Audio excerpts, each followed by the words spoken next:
New York, big city of dreams. New York, big city of dreams.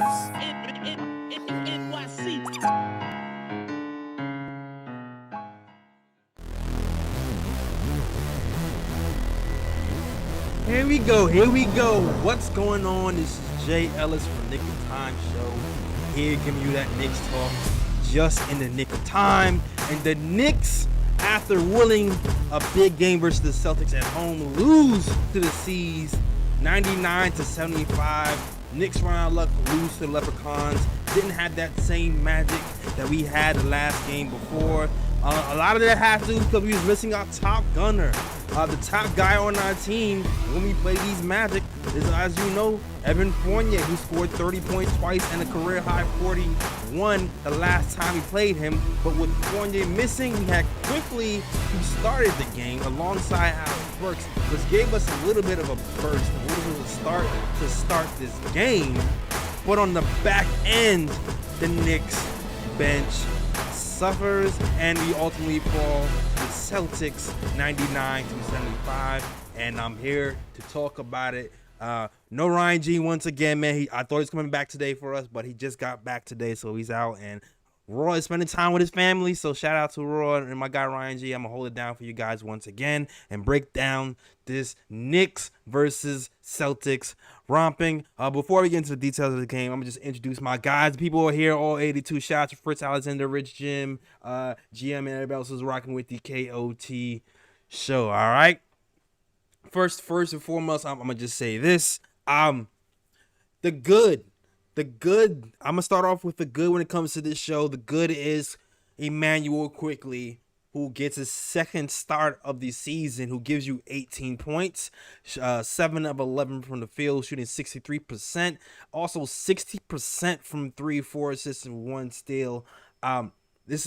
We've all been wondering how come Quickly has not started as of yet. We already know how Tom Thibodeau loves him some Alec Burks because he's a switchable point guard who can play defense, and he's a switch army knife, and he can do everything. But if we're all being real, once Alec Burks has been started instilled into the starting lineup, Alec Burks has not been the same. He seems to be best fitted and suited to be off the bench. So what did Tom do today? Tom did the right thing and started Immanuel Quickly, and we saw some great results today with his 18 points. And I'll start off by saying this. Off the bat, it made sense to start Immanuel Quickly with Julius Randle.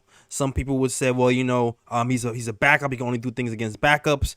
But he's been closing a lot for us in first quarters, in fourth quarters. So it seems like he can handle some starting position. Now today, we have Marcus Smart. He's playing up against Marcus Smart, he's not one of those typical point guards who's going to, ISO you to death. So this might be a good matchup for IQ to really take advantage and see what he can do with this game. And he had an impact on the game. To start. Matter of fact, the Knicks played pretty well in general. First play of the game, Immanuel Quickly is moving off the ball. Julius Randle finds for a back cut. And Immanuel Quickly sets up Mitch Robinson for an easy dunk. Quickly also hits some nice threes, a la Reggie Bullock, when Julius Randle screened his man off a couple of curl plays, open threes. And also, Immanuel Quickly himself, you see, has grown. Before, this was a guy who was only able to use floaters for his entire game. And now the game has expanded. He can use pick and roll a little bit. He can go to the floater. Today, he had like a little nice mid-range game going where he hit a couple of wide open mid-range shots based off of pick and pops from Taj Gibson. And it seems like if you're talking about offensive efficiency and scoring, he was the only reliable scorer on the team today, period. Point blank, period. And when you're talking about the reasons why we lost this game and where we could have gone, and this is not Emmanuel's fault. Maybe this is him trying to get his feet wet. The way Quickly had it going, I feel like there was a lot more opportunity for Quickly to kind of take over the game or to kind of take the reins. And sometimes you already know Quickly gives you some dumb shots, right? We saw the dumb shot he made in the third quarter where he pulls up for a heave three at half court, and Tom loses his shit, right? We've seen that happen. But ultimately, when the guy is shooting 60% from the field, it seems like there should be a lot more plays to it made run for him. A, and B, seems like he should be running the show a lot more. Unfortunately, today, he was not running this show as much as I personally would like to have seen him run the show, and I think it kind of showed. But ultimately, the Knicks are so short-handed that we're missing a lot of shot makers and we're losing a lot of scorers, and Quickly was really all we had. But I think the next step for Quickly, if he gets the same opportunity to start again and to play alongside Julius Randle and the starters, is to have a little bit even more of a green light to take over the game and just say, give me the ball. Let me run more of the pick and rolls. Let me more run the show instead of going through Julius Randle the entire game. Because yesterday I bigged up Julius Randle the last game I bigged up Randle for his posture, for everything he's done. Today, in the last game, Julius Randle had 0 turnovers on the game. Tonight was a different Julius Randle. He seemed a little bit uncertain. He still made some decisions. He still made quick decisions, although they weren't the right ones. They were quick decisions.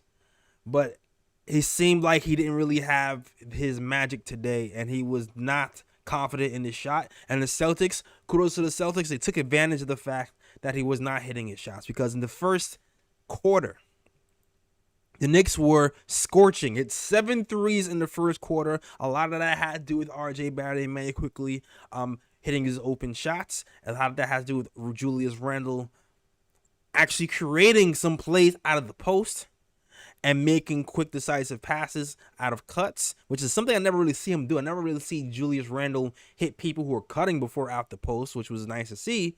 But he also, he set them up pretty nicely with his little dribble handoff screens.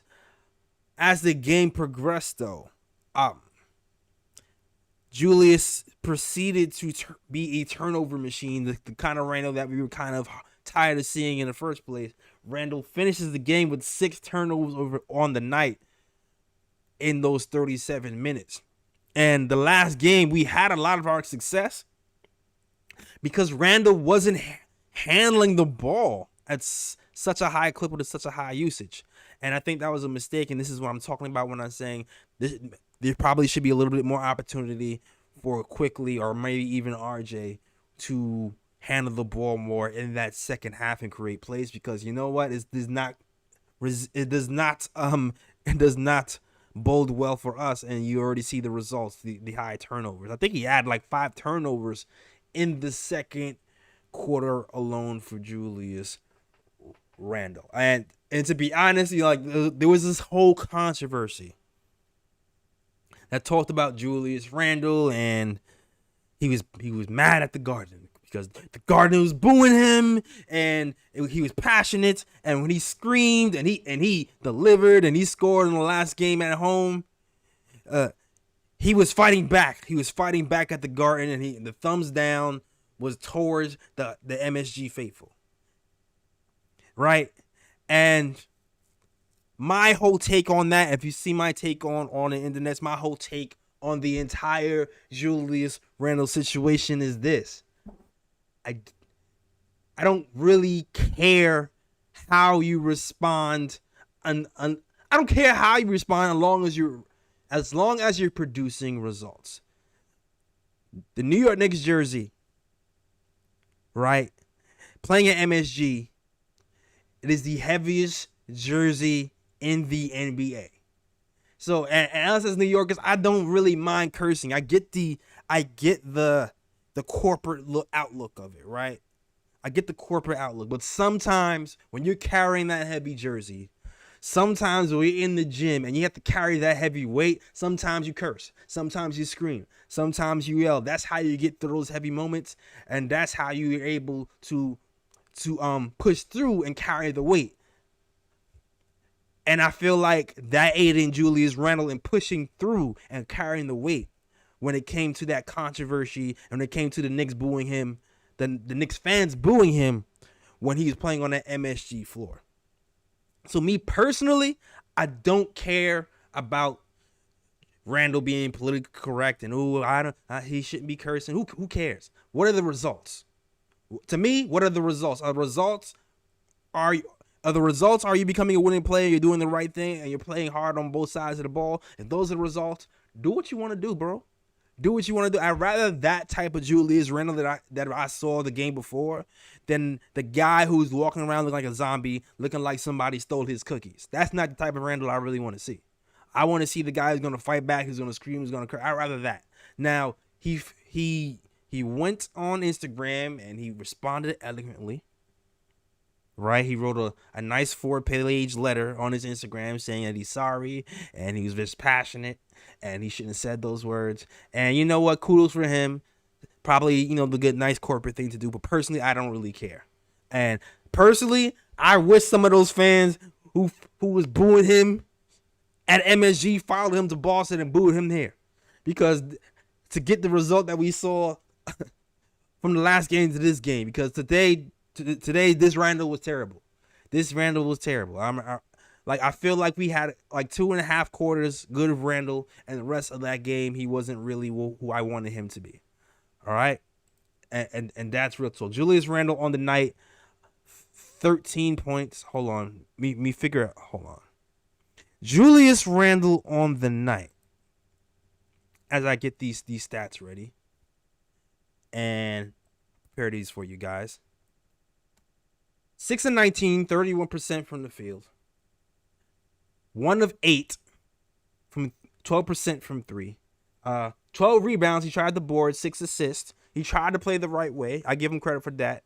But only 13 points. The problem with Randle today was this: he couldn't shoot. He couldn't shoot well. And here's the thing: the way Randle was playing with Quickly and playing with RJ was actually pretty good. They set him up in that third quarter for a lot of easy jump shots in his hot spots. The hot spots that Randle had last year. Randle was a mid-range killer last game. The coach opens up the third quarter with a play. It's kind of almost like a 3-man handoff drive situation.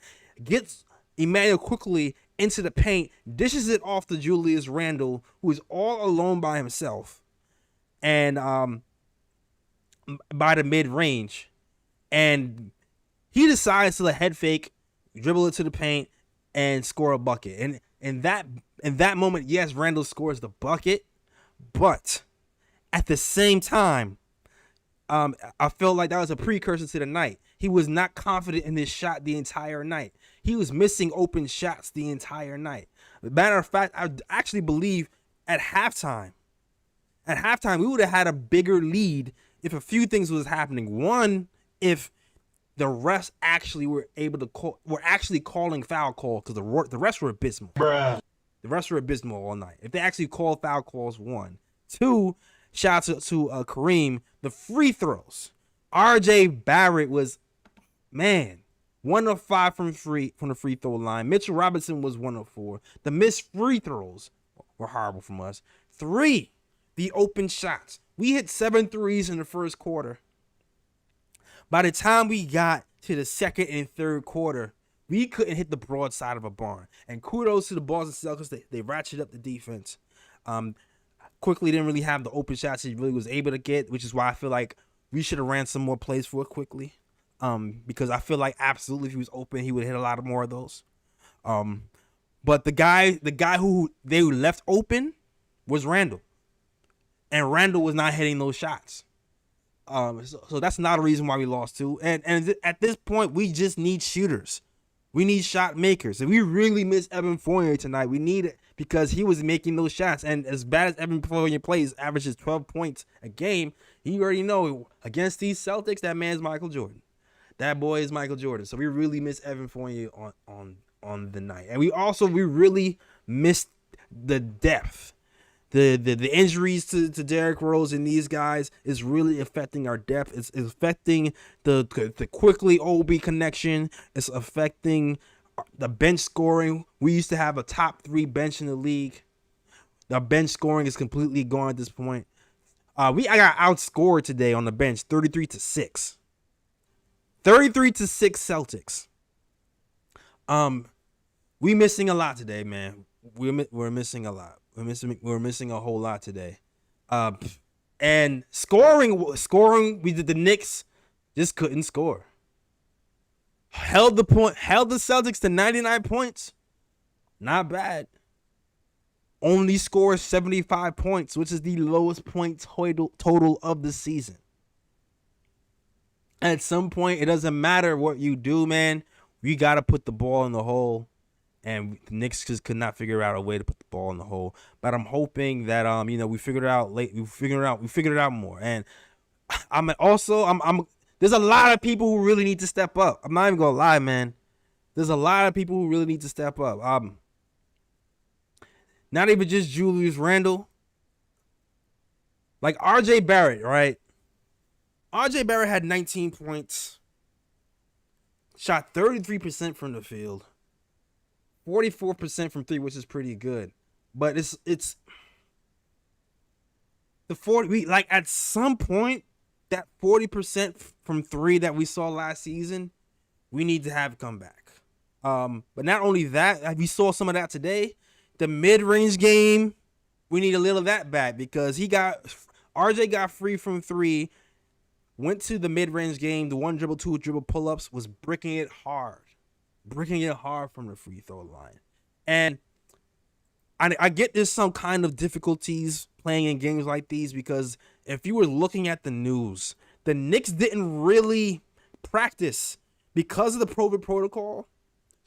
Because of COVID protocol and the way things have been going with the outbreaks that's been happening around the league, the Knicks pretty much did a walkthrough before the game and weren't able to actually get up shots. So you can see how that might have affected some of their shooting today. And they only kind of walked through the game plan in their hotel. So maybe that could be it. But man, we're gonna have to find a way to get some shooting. Because it's getting ridiculous. It's getting ridiculous. And kudos to Barrett from hitting it from 3, but when they was chasing us off the 3-point line, because the Celtics defense definitely adjusted. It was up to RJ to start to hit the mid-range game and go to the hole, and he wasn't able to do that. Now, I do give RJ credit because he did learn from the game before where he didn't just challenge Williams every play and get sent back. He went to the hole, he kicked it back out, and then reset it, and he got some scores off that way. So I do give RJ Barrett some credit for adjusting his plan of attack. Now that we adjusted the plan of attack, though, we just need to hit the shots. We just need to hit them shots. Really, man, you gotta tip your hat off to Robert Williams. Robert Williams single-handedly changed the complexion of that team and shut us down. He shut us down. He scored 26 points in that first quarter. Every time we got to the hole in the second, third, and fourth quarter, I feel like Williams deterred our penetrators from finishing it at the rim. Knicks only scored 16 points in the second quarter, 18 points in the third quarter, and 15 points in the fourth quarter, man. The problems all around. For real. But I'm gonna start breaking up this call. I'm gonna start breaking down this game. I'll give you guys some time to talk and chime in. First caller up, I know we got Reaper, man. Shout out to Reaper, man. He's here all 82. Reaper, let me know, what do you think of this game? What did you see? And what do you think we need more or less of when it came to this Knicks versus Celtics game? All right. Reaper, are you there? Hello? Oh, okay. I think I just got unmuted. Oh, okay. Guys, all good. Yeah, so look, I mean, it's we're obviously missing players, so it was a tough game for us. But I think the biggest thing though is I know Quickly played, offensively, he had a good game. I don't know, it's just something sometimes a little bit off about the offense. It doesn't really flow that great to me when Quickly's running the point. Like, what did you see there? I know you kind of briefly talked about it, but how do you feel about the flow of the offense when Quickly's, like, when he's running it? I feel like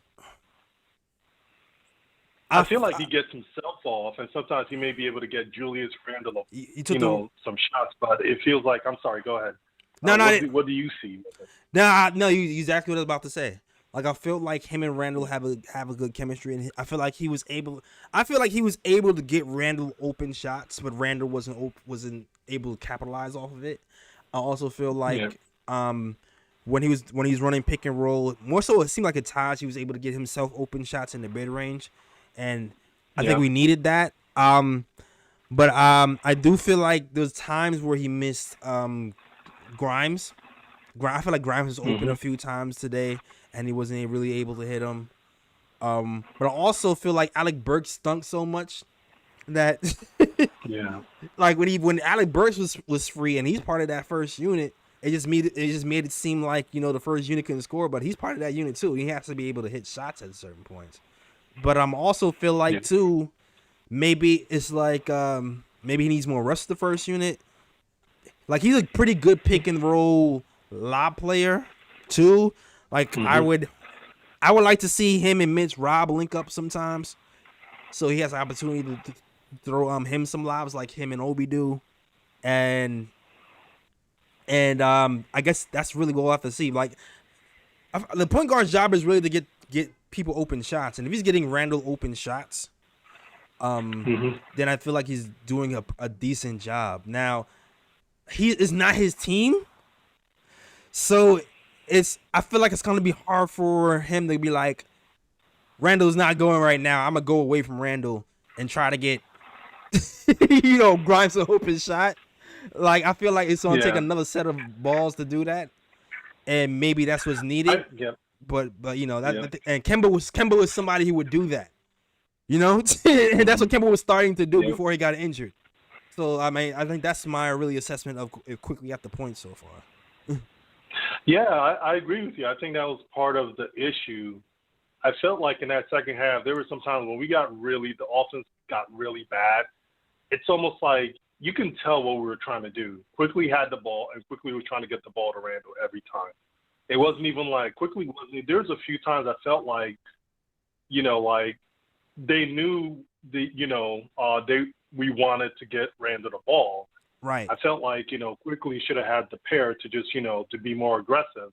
I hear you're right. I think you're right about that, is because he feels like it's not his team, and so he can't just take over and start making whatever decisions he wants to make. But, that's the reason why we struggled tonight. Yeah. It's like, it's Randle's team, and then Quickly just doesn't have, the cojones to just basically play the game. And so we weren't even taking what the defense was giving us when he had the ball. It was just like, at all costs, get the ball to Randle. Right. So it was just like, so it was extremely predictable, and it kind of got everyone out of their game. And then the other thing too, I see is like, honestly, we need a point guard. We really need a real point guard in this team, because like Mitchell Robinson, it's like the way this Robert Williams kid, how aggressive he was. Yeah. Mitchell Robinson was basically, you can just get the ball to Mitchell Robinson every time. Every time Robert Williams jumps in the air, you dump it off to Mitchell Robinson. Find a creative way to dump it off to him. And it's like they can't seem to do that. I just don't understand it. Yeah. And so it just gets a little crazy. Even before this game, this whole season, I constantly see Mitchell Robinson a lot of times. He'll steal off his man, like, especially when we have good spacing. And you would think sometimes they would try to, like, when he steals off his man and he's like, there's nobody between him and the basket, you would think they would get him the ball, and they just never get him the ball. They'll shoot the ball, break it up, and all this other stuff. Right. And then with RJ, it's like his efficiency is like, honestly with him, it's like, we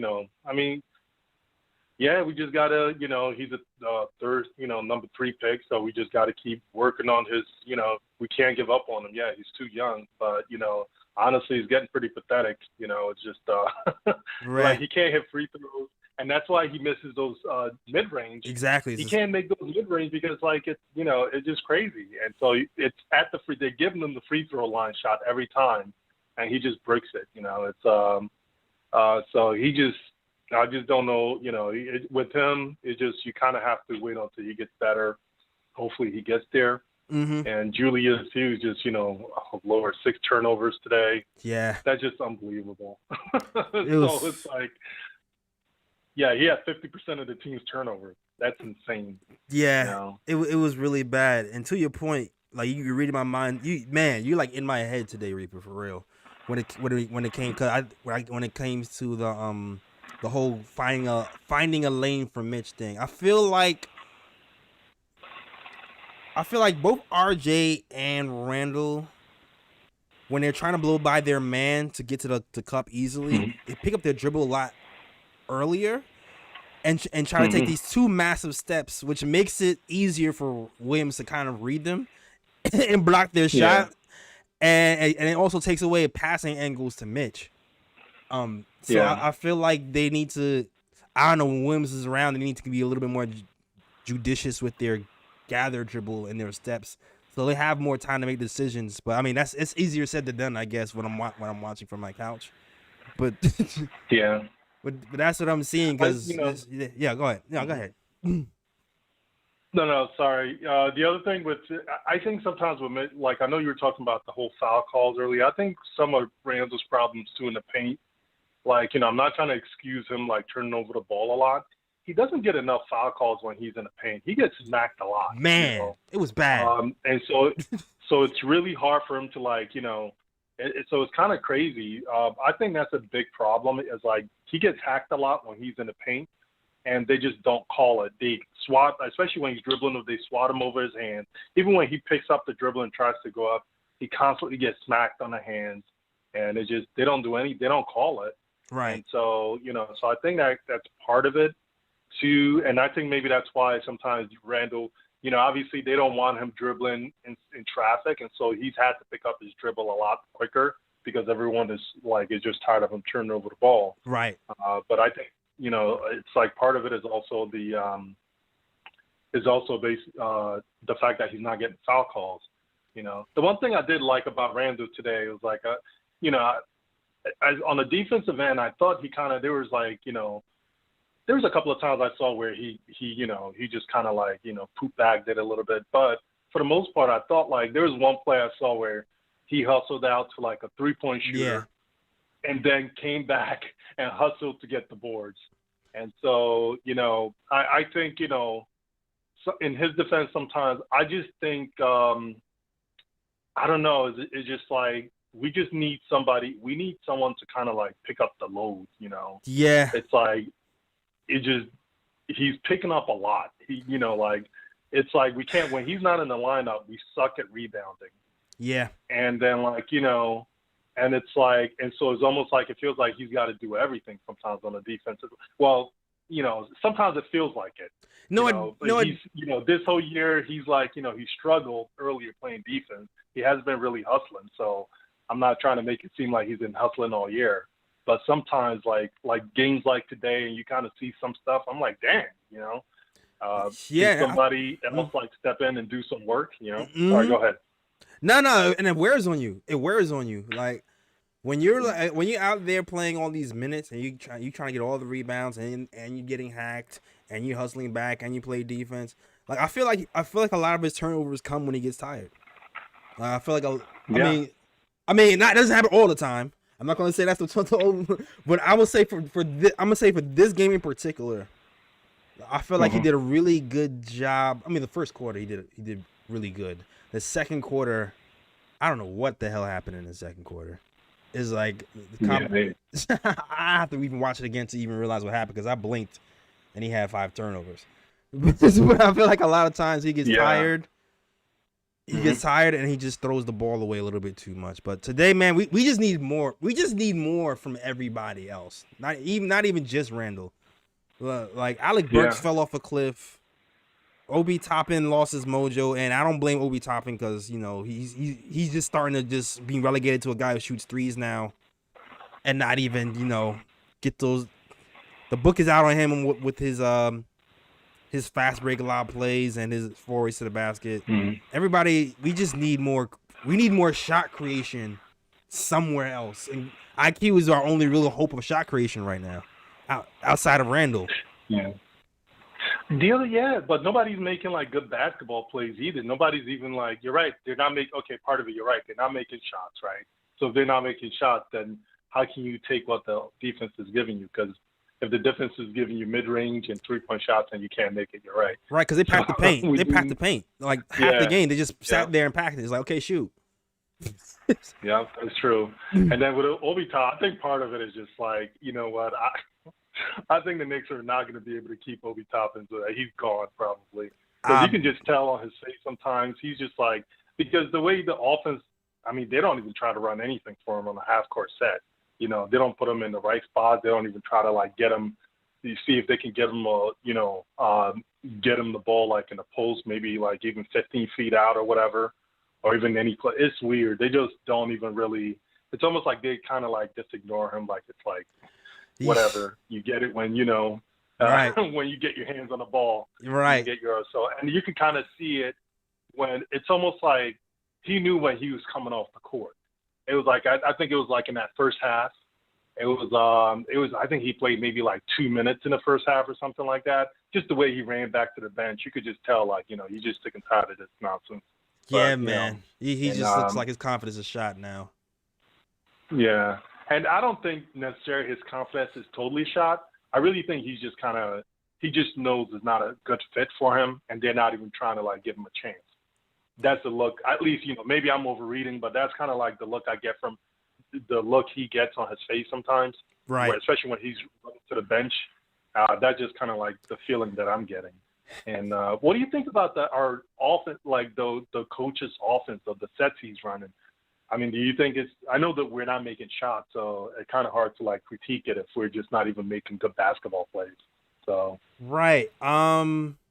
I'll say the same thing I was kind of saying before. Like, I'm just scared that we're just living and dying by Randle post ups too much. What I would say is I liked the game before. It seems like there was a lot of more off ball action happening that got Evan open. Maybe more of that, but then we don't have Evan, so maybe that's why we didn't run as many actions like that today. So maybe that's what we're seeing. Yeah. And then RJ, 1 of 5. I'm sorry. Go ahead. Yeah. So like you said before, it kind of got a little bit predictable. A little bit. It kind of got a little bit predictable, but like no action. No, it was a walkthrough in the hotel. They didn't even practice today. It was a walkthrough in the hotel because everybody's afraid to get COVID now. Wow. Yeah. Stuff is unbelievable. Yeah. Everyone is going through this though. I mean, like you're right, but all the teams are going through this. They're going through the same thing, and so but it's just like I don't know. They got to figure something out. It's like especially the free throw shooting. You're right. I think it's worse for us because these guys do need a lot of work on their shooting, and so they need to be able to put up shots. Yeah. We literally got better last season because we practiced our way to better shooting. Like we started off bottom of the league in 3-point shooting. Then you hear all these quotes about Randle's Mamba mentality and who we staying in the gym and no matter what city we in, we finding that gym and we putting up shots. Like that was the whole theme. And slowly everybody got better. And now that all that it seems like it's down the drain. They're not even allowed to shoot as much anymore. So we're gonna have to rely on muscle memory, and there's not that much memory. Definitely not. They're too young to have much muscle memory, But yeah, well, hopefully it gets better, man. I don't even know what to say at this point. But this point guard thing, they need to address the point guard. They got to address it like ASAP. Yeah. It was great that they got Kemba. In my opinion, they need to address it. And like, I know, a lot of the faithful, they love McBride. I like him too. I like his defense. But like running the offense, he's got a long way to go. Man. He's got to really. So it's tough. Yeah. It's going to be tough. So right now we're still back in the same spot we were last year. Like the last God knows how many years, we're still looking for a point guard, and I just don't understand why they got to just figure this out. Bite the bullet, trade for someone, or sign someone who's pretty decent on the off season. Pay the money you got to pay, get someone in here, because it's just like they just can't keep going, and that's the biggest problem they have. Yeah, absolutely. And Kevin Walker, he's I think he did a little. The news came out on Kevin Walker that he's done a little bit of light work. He's still having these problems, but he's still day to day, so we're not sure when he's gonna come back. But having Kemba back when he feels like he's ready would definitely help. Yeah. Even if we're not going to, and I suggest we don't do this. If we're not going to play him 30 minutes a game, and I hope we don't, because I feel like that's just spelling doom. I think we should have a minutes restriction on him, and that should help. That should help. Having Kemba here playing maybe 15, 20 a game should help a lot. Yeah. You know what? One more thing I got to say before I get off the phone. Actually, I've been meaning to say this for a while. This whole point guard situation this year, Tibbs actually takes a lot of blame for this, because it's like early in the season, honestly, I did want them. I felt like they should have been playing McBride the whole season. Like, I think most Knicks fans felt like, okay, play Rose about 20, 25 minutes, or even less. You maybe 20 minutes for Rose, 20 minutes for Kemba, and maybe 5 to 10 minutes for McBride. Right. I mean, if they really, because you can't play Rose or Kemba more than 25 minutes a night. You just can't. Right. Because of the situations that they have. And when you do that, it's like, we saw this coming along. We saw this coming far for this whole season, because when we started struggling with Kemba, we saw then all of a sudden, especially when he benched Kemba, then the coach is playing Rose 30. Remember the one week Rose was averaging 38 minutes a game? Yeah. And it's just like a week you or so. knew Rose. Yeah, you knew Rose was going to get injured. He was going to be out, And of course, a couple of weeks later, Rose is gone. He brings Kemba back. Rose is gone. Then he decides to bring Kemba back and start him again. And then he starts playing Kemba 38 minutes a game. And it's like, dude, what is your problem? Yeah. And this is the only issue I have with Tibbs. It's like, I think that's the one thing they need to tell him, especially with these point guards. They need to, maybe the front office is like, Tibbs, no, you need to put these guys in a minutes restriction. Right. Because it's I know he's the coach and he should basically coach, run his lineup the way he wants to, but I just don't understand why he's so stubborn. And it's just it's almost like he hasn't learned any lessons from before. He's too competitive. Yeah, but you can't. But it's kind of crazy. It's these guys can't hold up that 38 minutes a game, but he's still I just don't get it. It's almost like he doesn't care. Do you not care, or are you just I just don't get it. He puts too much. Make any sense to me. He puts too much trust in the players themselves to tell him no. That's the biggest problem, because man, I don't even play NBA ball. I was trying to play through injuries when I was 28 at the YMCA. You know what I'm saying? That's true. Twisting my ankle. I got it. Hopping along. Just because I just want to play. These are guys who make their living doing that. They're not going to take themselves out. Tibbs is relying way too much on them going, hey, I'm having a bad day, coach. Can you only play me 19 minutes a game? Because to tell you the truth, they're competitive too. They're going to want to play the whole game. It's a little bit sore. I'll just play through it. That's exactly probably what was going on with Kemba. Meanwhile, you're probably right. I think you're right. Meanwhile, Kemba's at post games talking about, yo, Deuce, quick, get back. We need you. You saying it? Yeah, I remember that, right? Yeah. Hurry back. He was glad to be off the bench, but he was begging for help. So, somebody got to have a leash. Somebody got to have a leash on this thing, man. Yeah, but he needs to. That's what they need to do. Is honestly, it was a dream. Maybe it was a pipe dream we all had, but I think every Knicks pipe dream this whole year was great We got Kemba, we got Rose. We're going to play Kemba like 20 minutes, maybe Rose 15, 20 minutes. Right. And then, McBride, right. 10 minutes, and we're going to be good. Exactly. Coach doesn't even do none of that. And he's just like running these guys into the ground. And you're right. I think the guys, he's relying on the coaches. I think you're right about that. But I don't know. He needs to be a lot more mindful of that. He shouldn't do that. You know what their situations are. You know what their medical history is. How do you not, why? It just doesn't make any sense to me. Yeah. And of course, you're right. It's the players. The players need to be able to be sensible and think about what's good for the team too. So partly, I think it's on the players too.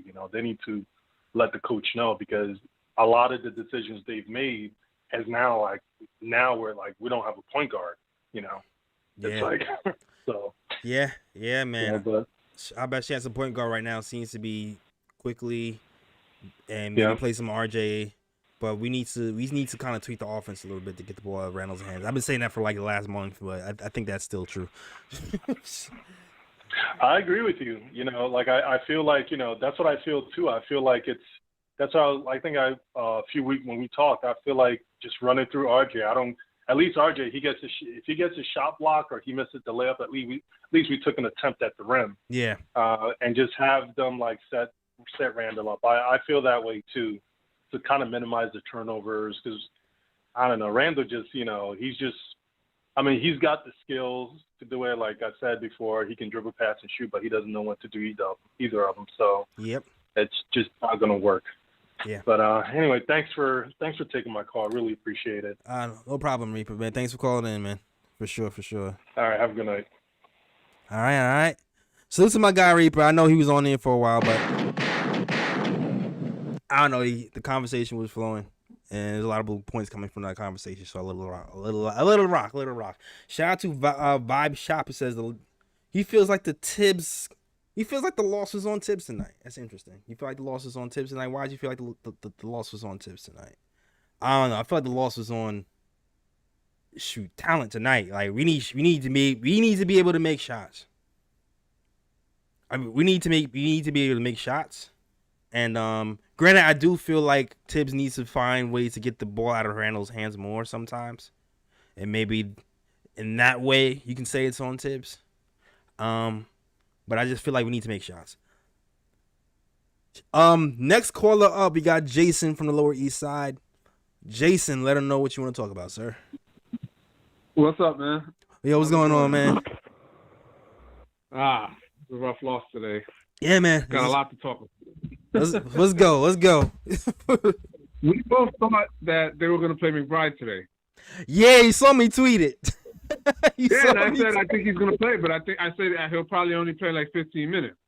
Nope. We both I don't understand why Tibbs he loves these short rotations so much. He basically played 7 players today because Obi only played like 10 minutes.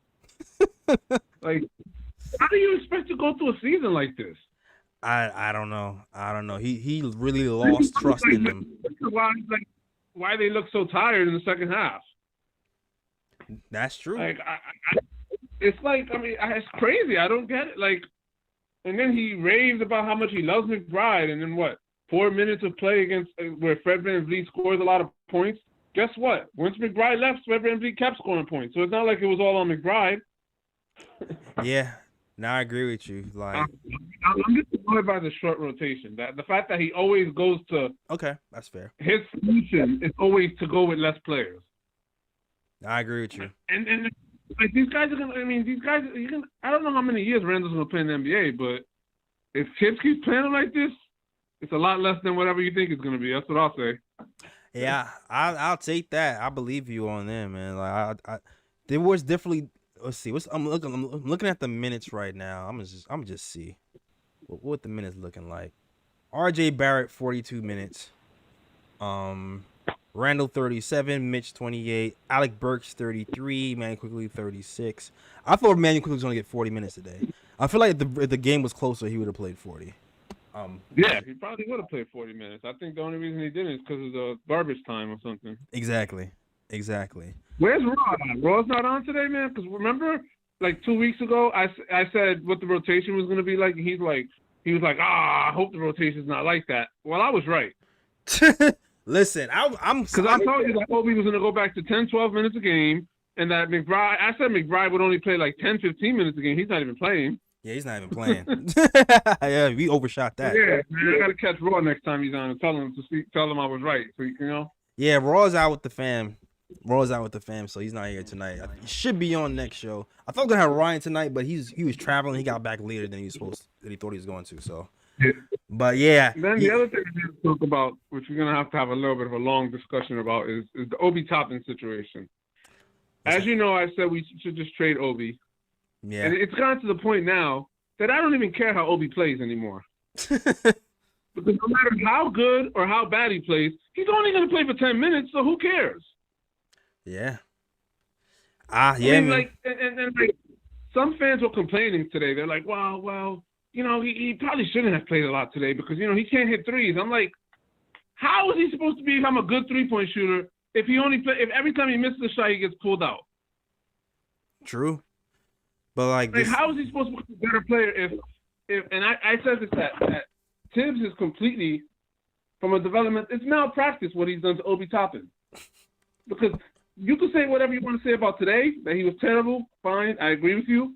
But you know what? He was so good earlier in the year. And no matter how good he played, he still only played like 12 minutes or 14 minutes.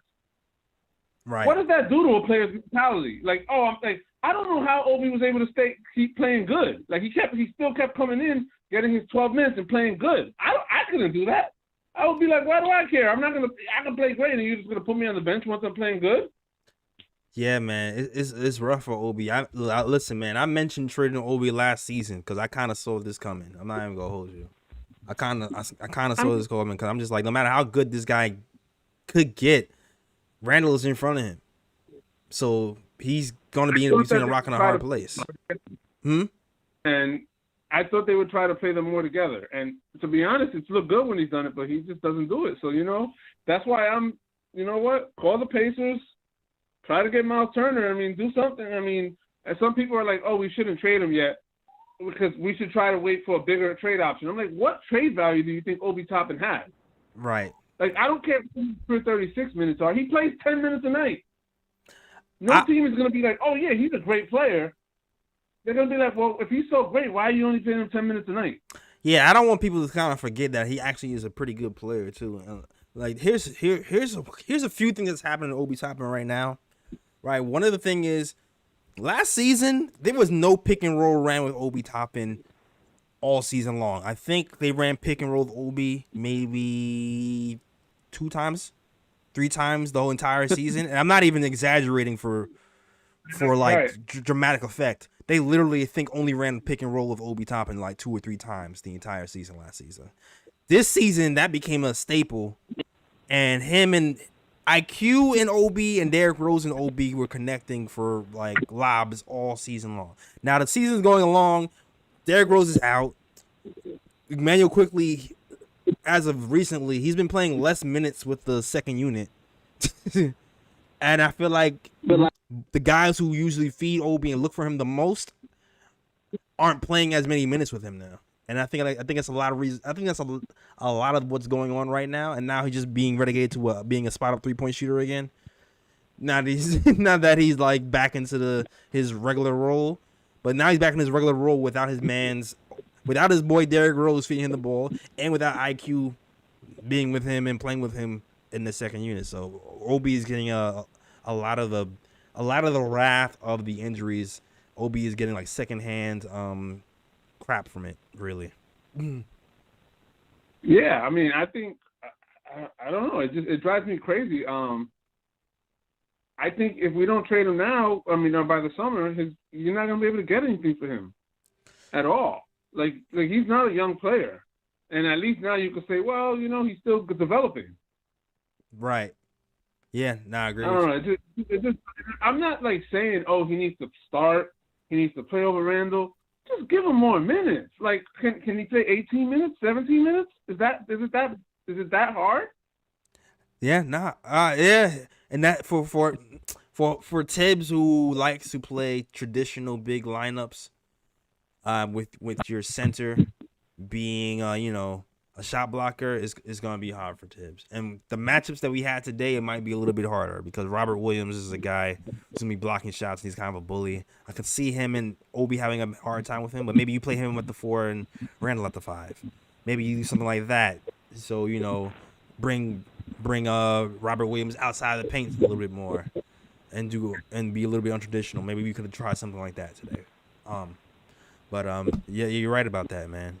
Shoot. I mean, if you think about it, and I hate to bring it up, but it was a failure of a pick if this is the situation, because Leon Rose knows Tibbs, right? He was his agent for how many years? So why the hell did you draft this player knowing that Tibbs was never going to play him at center? Even if Randle wasn't there, he's still not a great player at the 4. He could play the 4. But, there's still some fit issues. Everyone agrees that, if he plays the 5, that's where he'll be the best offensively. That's what he played in college. Like, that's the thing that people always don't realize. He was a 5 in college. He was a stretch 5. Right. So why the hell did you draft this guy? And because they thought Randle was going to be gone. That's why.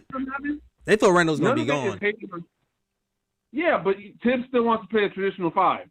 So Obi was never going to be able to be – he was always going to play with a guy like Mitchell Robinson, regardless of whether Randle was there or not. That's my issue. My issue is not necessarily – I mean, Randle's the issue too. But I think the bigger issue is that Tibbs always needs to play a traditional 5 with Obi. Right? Yeah. He has to play him with – and my point is, why – like, if you know that's Tibbs, this is where he's going to play, why would you draft this guy? He never fit Tibbs' model, ever. It's like I said, even if – like I said, I think they expected Randle to be gone. At least by the trade deadline last season, Randle balled out, and now he's like untradeable, like air quotes, right? So I think I think that's really what happened, man. Even Obi's not a defensive team. I know, right? But I know that they was probably just gonna pair him with Mitch or anything. I don't know. I feel like that was that's what I'm trying to say. So like, I think. And again, none of this is hating on Obi. It's just the fit of Obi with Tibbs. That's my issue. No, I get it, man. And that's why he's not playing. And that's why I say trade him as soon as you can. Last year, he wasn't actually good. So I wasn't complaining last year he only played 10 minutes because he kind of sucked for like 80% of the season until like the last 20 the last 10 games in the playoffs. Mm-hmm.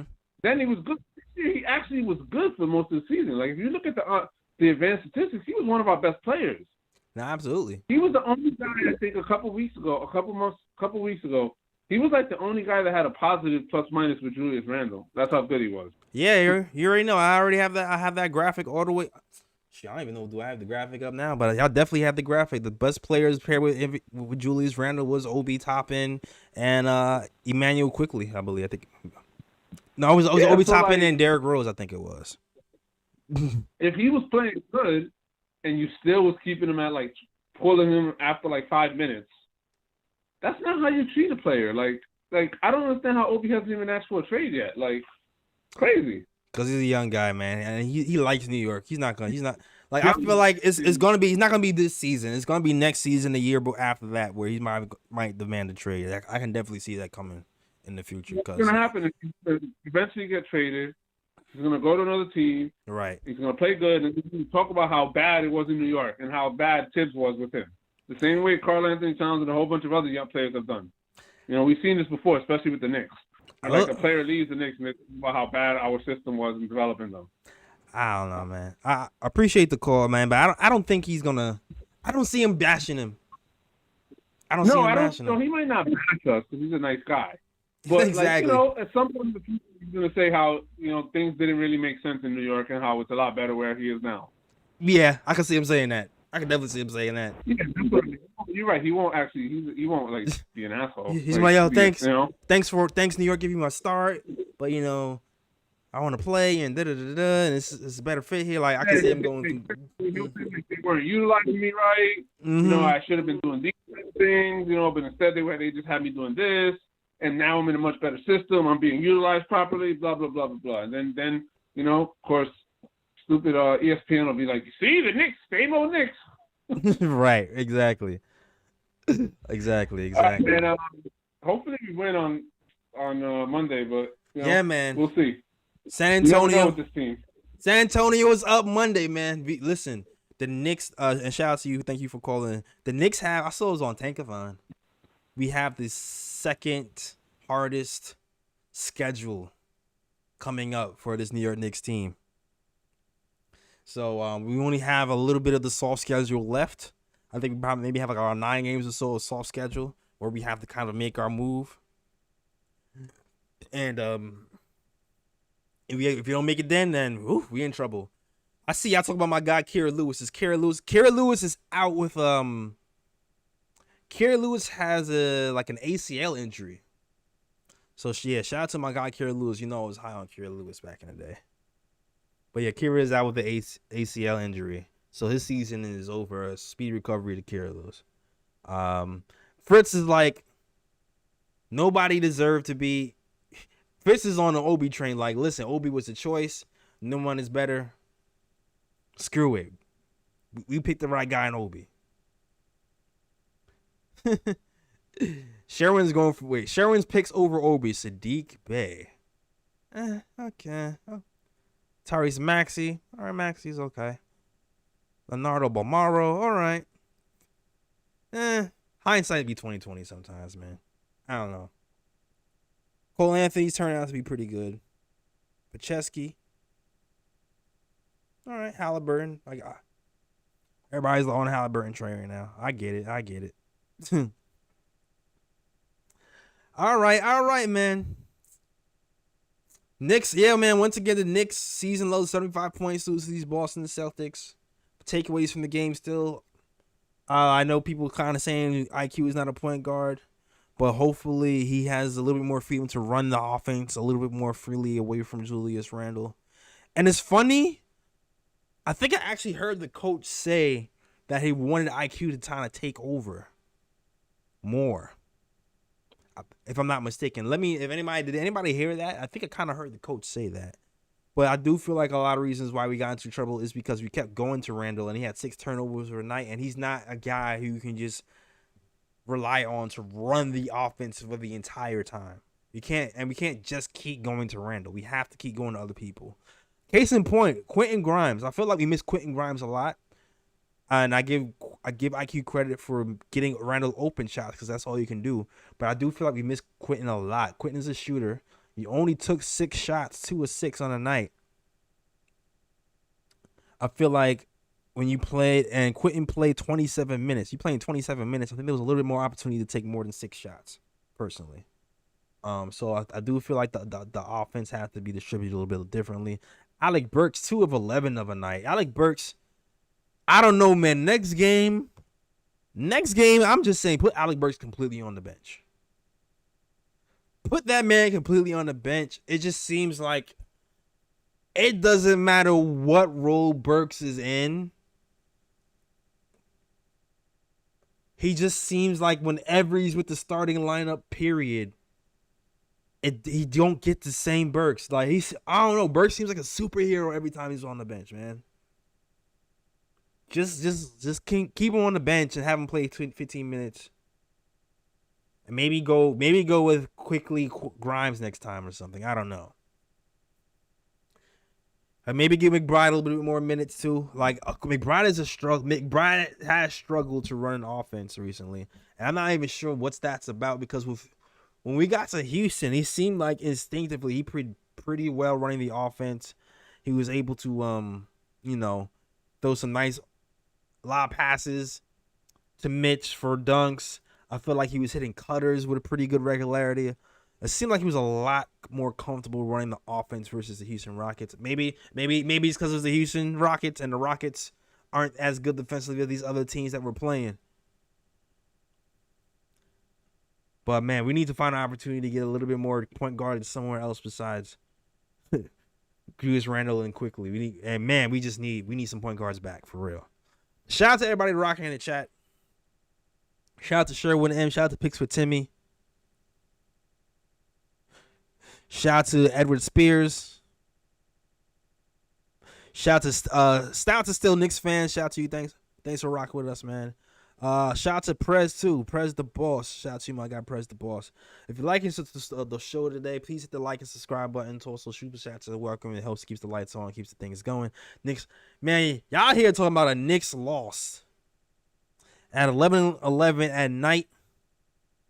Shout out to you guys, man. Gunshots to the people watching, man. Cause y'all could be anywhere here, rock with the KOT show, watching us talk about these Knicks versus Celtics. Man, shout out to you, man. Pat back of yourselves. Y'all some real true friends for real. But yeah, you know what? I have one more thing to get to. Let's see.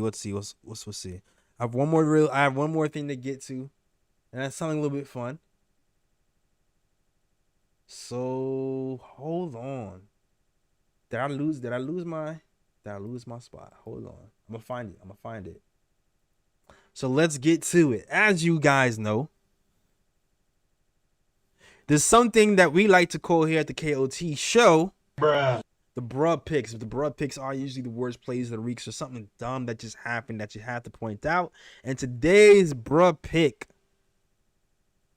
goes to none other than one of your favorite ex-Knicks out there, Bobby Portis. Bobby Portis was playing with the Bucks. He's playing with the Bucks, and he had an incident that just happened that we're going to point out real quick, and is our bruh pick for the day. Now you already know what gets you these bruh picks, guys. Oh, we gotta wait for this video to clear up. Can this video clear up for me though? Cause this video is looking atrocious. Bobby Portis blows a breakaway dunk. Nets versus Bucks, all by his lonesome. He tries to go two hand for safety. Clinks off the back of the rim. For an embarrassing bruh pick for the day. Now, Bobby, I already know Bobby. Everybody knows Bobby Portis is a 3-point shooter, tenacious guy. But look who he's taking. Look who he's taking off from. Do you, Bobby? Do you have semicircle athleticism, Bobby? I know you're an athlete, but can you take off from over the semicircle to make that dunk? I don't think so. Bad business decision from Bobby Portis. Who gets our bruh pick for the day? Sorry, Bobby. Bruh pick goes to you. Can we get some better? Nope. There we go. Feet inside for 3 so far. One more time. Nearly lost it, and he did lose it. Middleton throws it ahead. And Portis 12. Oh, he missed the dunk. Nobody knew. I tried, guys. Why? I try to get you a clear shot, guy. The Wi-Fi ain't Wi-Fi in. But bruh pick of the day goes to Bobby. Portis, all right?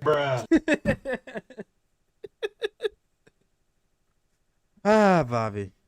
The Bucks win, though. The Bucks win. All right? That is our show. Woo. Next show is going to be Monday versus San Antonio. I'm hoping we have the full gang. Man, I need the full gang back, man. I'm tired of doing the show by myself. I know y'all rock with me. Y'all cool with Jay Ellis. I actually like rocking with you too. It's more fun with my friends. Everything's just more fun with my friends, all right? So hopefully we got Raw back. Hopefully we get Ryan G back in the building. And we get to talk a Knicks victory over the San Antonio Spurs, all right? Shout out to the guys on Instagram. I think we have about 20 people left till we get into 10K followers on Instagram. So please follow us on Instagram so we get the 10K followers on Instagram. You already know what to do. Go to Instagram.com/The Nick of Time Show. That is Instagram.com/Nick of Time Show. And there you go. Fritz is putting the link right there in the chat for you to hit up the Instagram. All right. That is our show. Also, shout out to my guy, Joseph Carey, who bought a KOT snapback. Your KOT snapback will be coming in the mail, sir. So definitely watch out for that. If you want your KOT snapback, you already know what to do, man. Go to the nickoftimeshow.com/catalog to get your KOT snapback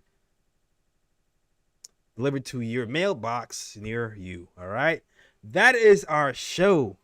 And as always, shout out the Worldwide West. Everywhere we go, we leave a worldwide mess. It's a mess out here. All right. That is our show. We are out of here. Peace.